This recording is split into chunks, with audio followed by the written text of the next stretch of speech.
வணக்கம், welcome back to chef Deena's kitchen. இன்னைக்கு நம்ம கிச்சனில் பார்க்க போது இன்ஸ்டன்ட் நூடுல் ஃப்ராங்கி.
நம்ம இந்த காட்டி ரோல் பண்ணுவோம் பார்த்தீங்களா, அதே மாதிரி தான் இந்த ஃப்ராங்கி.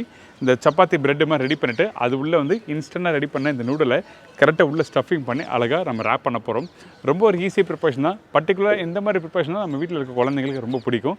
நம்மளும் நல்லா விரும்பி சாப்பிடுவோம். வெளியே போனாவே ஒரு ஃப்ராங்கி கொடுங்க, ஒரு ரேப் கொடுங்க, அப்படிலாம் காட்டி ரோல் கொடுங்க அப்படி சொல்லி ஒரு நார்த் இந்தியன் ப்ரிப்பரேஷன் சாப்பிட்றோன்னா இந்த காட்டி ரோல் சொல்லுவாங்க. இதே வந்து ரேப்னு சொல்லும்போது ஒரு வெஸ்டர்ன் கண்ட்ரி. பட் நம்ம என்ன பண்ணுறோம், இன்றைக்கி இந்த நூடல் வச்சு நம்ம கரெக்டாக ரோல் பண்ண போகிறோம். எப்படி பண்ணுறது பார்ப்போம். இப்போ இந்த டிஷ்ஷுக்கு தேவையான பொருட்கள் பார்த்தலாமா? இந்த ப்ரிப்பரேஷன் தேவையான பொருட்கள்: இன்ஸ்டன்ட் நூடல் 2 பேக்கெட், மைதா 200 கிராம், பெரிய சைஸ் வெங்காயம் 3 நம்பர், தக்காளி 1, குடைமிளகாய் 1 நம்பர், பச்சை மிளகாய் 2 நம்பர், இஞ்சி பூண்டு பேஸ்ட் 1/4 டீஸ்பூன், மஞ்சத்தூள் சிறிதளவு, சில்லி பவுடர் 1/2 டீஸ்பூன், தனியா பவுடர் 3/4 டீஸ்பூன், கொத்தமல்லி தேவையான அளவு, உப்பு தேவைக்கேற்ற, எண்ணெய் குக் பண்ணுறதுக்கு தேவையான அளவு, டொமேட்டோ கெச்சப் தேவையான அளவு, மைனஸ் தேவையான அளவு. இதாங்க இந்த ப்ரிப்பரேஷன் தேவையான பொருட்கள். இந்த ஃப்ராங்கி பண்ண போகிற சொன்னோம் பார்த்தீங்களா, இந்த ஃப்ராங்கிக்கு ஃபஸ்ட்டு நம்ம ப்ரெட் ரெடி பண்ண போகிறோம். அதனால் இந்த மைதாவை இந்த பவுலில் போட்டிருக்கேன்.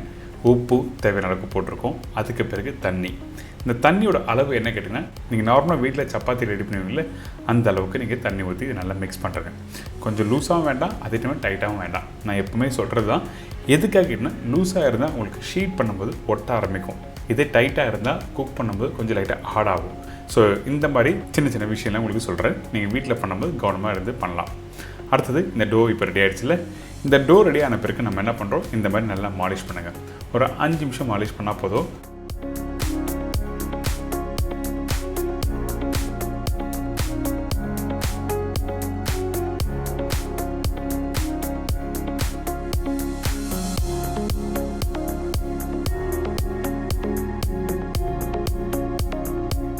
இதுக்கப்புறம் நம்ம என்ன பண்ணிக்கிட்டோன்னா, இந்த டோவை கரெக்டாக ஒரு 20 நிமிஷம் ரெஸ்ட் விட போகிறோம்.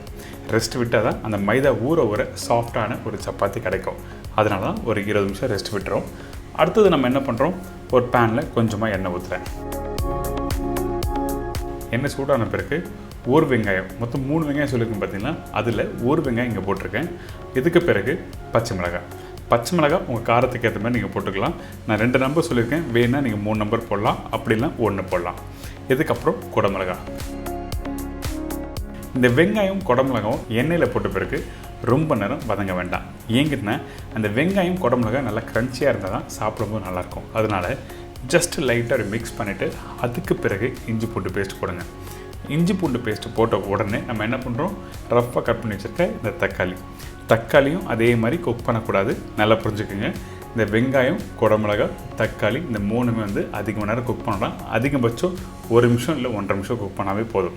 இதுக்கப்புறம் மஞ்சத்தூள், சில்லி பவுடர், தனியா பவுடர். நம்ம இந்தியன் ஸ்டைலில் அந்த மசாலா டேஸ்ட் இருந்தால் நிறைய பேருக்கு பிடிக்கும்ல, அதனால இந்த ஸ்பைசஸ் பவுடரில் போட்டிருக்கேன். கொஞ்சம் லைட்டாக சட்பட்டாக இருந்தால் தான் சாப்பிட்றதுக்கு நல்லாயிருக்கும். இதுக்கு பிறகு 2 பேக்கெட் நூடுல்ஸுக்கு நம்ம என்ன பண்ணுறோம், எந்த அளவுக்கு தண்ணி தேவையோ அந்தளவுக்கு தண்ணி ஊற்றி கொஞ்சம் லைட்டாக உப்பு, கொத்தமல்லி போட்டுருங்க.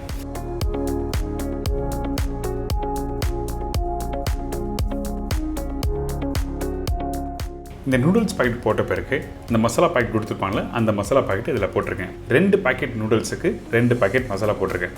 நான் இந்த ப்ரிப்பரேஷனில் மேகி யூஸ் பண்ணியிருக்கேன். உங்களுக்கு பிடிச்ச மாதிரிங்க டாப் ராமன், அப்படி இல்லைனா எப்பி, இந்த மாதிரி நிறைய பிராண்ட்லாம் இருக்குல்ல, உங்களுக்கு பிடிச்ச மாதிரி ஸ்பைசஸ் உங்களுக்கு அதிகமாக வேணால் காரமான இந்த மாதிரி இன்ஸ்டன்ட் நூடுல்ஸை வாங்கி இந்த ப்ரிப்பரேஷன் மெத்தடில் நீங்கள் பண்ணிக்கலாம்.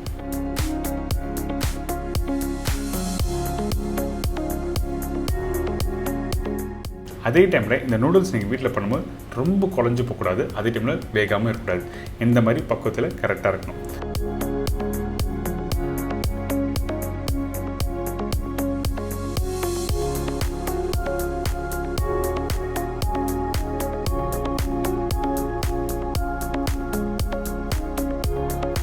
இப்போ ரெடி ஆகிடுச்சுல.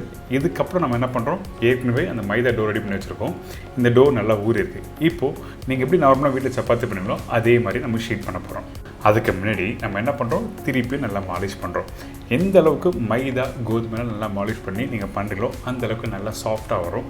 இதெல்லாம் சின்ன சின்ன விஷயம் தான், ஆனால் வீட்டில் நிறைய பேர் ஃபாலோ பண்ண மாட்டாங்க. ஆனால் தெரிஞ்சவங்க கரெக்டாக ஃபாலோ பண்ணுவாங்க. ட்ரை பண்ணி பாருங்கள். இப்போது ரவுண்டாக பால் பண்ணுறோம். இந்த மாதிரி எதுக்காக நம்ம பண்ணுறோம் கேட்டால் காரணம் இருக்குது. நீங்கள் நார்மலாக வீட்டில் இந்த மாதிரி பேடாக ரவுண்டாக கட் பண்ணும்போது உங்களுக்கு ஒரு சைடு பார்த்திங்கன்னா ஓப்பனாக இருக்க மாதிரி இருக்கும். ஆனால் இந்த மாதிரி உள்ளங்கையில் வச்சு நீங்கள் ப்ரெஸ் பண்ணும்போது என்னென்னா அதை கட் பண்ண மாதிரியே ஷேப் தெரியாது, ஒரு ஈவனாக இருக்கும். அதனால தான் இந்த மாதிரி பண்ணுறோம்.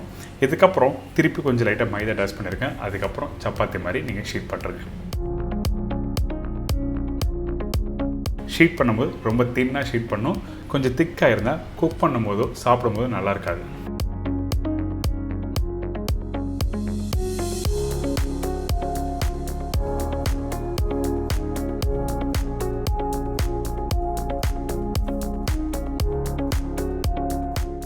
இப்போ ரெடி ஆகிடுச்சு. இப்போ ரெடியான இந்த ஷீட்டை ஜஸ்ட் லைட்டாக 2 கையில் டஸ்ட் பண்ணுங்கள்.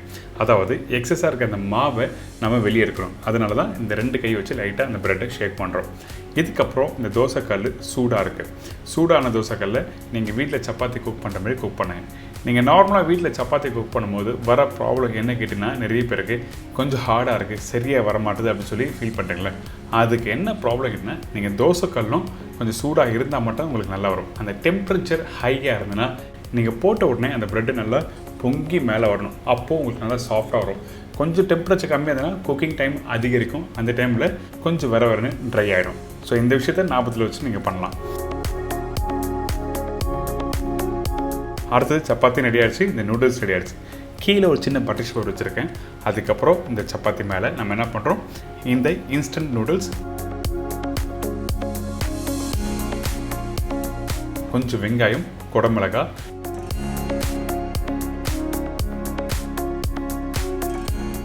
இதுக்கு பிறகு உங்களுக்கு பிடிச்ச மாதிரி கொஞ்சம் டொமேட்டோ கெச்சப், அதுக்கப்புறம் மைனஸ். அப்படி இல்லை வேறு எதனா சாஸ் யூஸ் பண்ணணுச்சுன்னா கண்டிப்பாக யூஸ் பண்ணிக்கலாம். சில பேருக்கு ரொம்ப புளிப்பாக சாப்பிட்டா நல்லாயிருக்கும், சில பேருக்கு இனிப்பாக சாப்பிட்டா நல்லாயிருக்கும், சில பேருக்கு ரொம்ப காரமாக சாப்பிட்டா நல்லாயிருக்கும். ஸோ இந்த மாதிரி சாஸ்லாம் மார்க்கெட்டில் கிடைக்கிது. உங்களுக்கு பிடிச்ச மாதிரி நீங்கள் வாங்கி யூஸ் பண்ணிக்கலாம். இதுக்கப்புறம் இதை அப்படியே ஃபோல்ட் பண்ணி நீங்கள் எடுத்து சர்வ் பண்ணால் ஒரு சூப்பரான இன்ஸ்டன்ட் நூடுல் ரெடி. ஸோ கண்டிப்பாக இந்த மாதிரி ப்ரிப்பரேஷன் நீங்கள் வீட்டில் ட்ரை பண்ணி பார்க்கலாம். நிறைய பேர் ட்ராவல் பண்ணுற டைமில் இந்த மாதிரி ஒரு இன்ட்ரெஸ்டிங்கான ரெசிபி நீங்கள் ரெடி பண்ணி எடுத்து முடிச்சுங்க, எல்லாரும் லவ் பண்ணி சாப்பிடுவாங்க.